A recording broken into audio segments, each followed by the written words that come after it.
বাংলাদেশের ব্যবসায় সম্ভাবনাকে কাজে লাগিয়ে চীনা বিনিয়োগকারীদের প্রতি বাংলাদেশে বিনিয়োগের আহ্বান জানিয়েছেন প্রধান উপদেষ্টা অধ্যাপক ডক্টর মোহাম্মদ ইউনূস।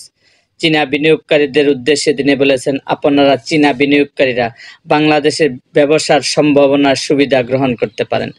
আজ শুক্রবার বেইজিংয়ে দ্য প্রেসিডেন্সিয়াল চীনা ব্যবসায়ী নেতাদের সঙ্গে এক বিনিয়োগ সংলাপে বক্তৃতাকালে কথা বলেন উপদেষ্টা। প্রধান উপদেষ্টা বলেন, বাংলাদেশ চীনের পর বিশ্বের দ্বিতীয় বৃহত্তম তৈরি পোশাক উৎপাদনকারী দেশ। এছাড়া বাংলাদেশ এমন একটি চমৎকার ভৌগোলিক অবস্থান রয়েছে যেখানে গঙ্গা ও ব্রহ্মপুত্র সহ বড় বড় নদীগুলি প্রবাহিত হয়েছে।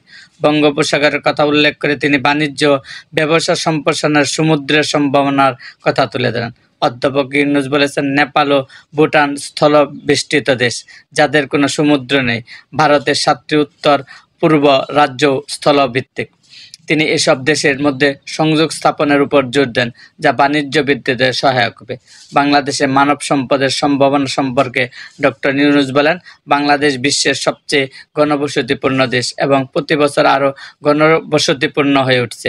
ডক্টর ইউনূস বলেছেন, বাংলাদেশে প্রায় 17 কোটি মানুষ বাস করে, যাদের বেশিরভাগই যুবক, যারা উদ্যম, সৃজনশীলতা, উচ্চাকাঙ্ক্ষা পরিপূর্ণ।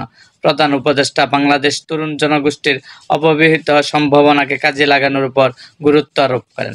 তিনি বলেন, বাংলাদেশ তরুণ জনগোষ্ঠীর অভাব নেই, পুরুষ ও নারীরা সমানভাবে অংশগ্রহণ করছে। বাংলাদেশ রূপান্তর প্রসঙ্গে সরকার প্রধান বলেন, বাংলাদেশ সম্প্রতি এক সম্পূর্ণ নতুন দেশ পরিণত হয়েছে।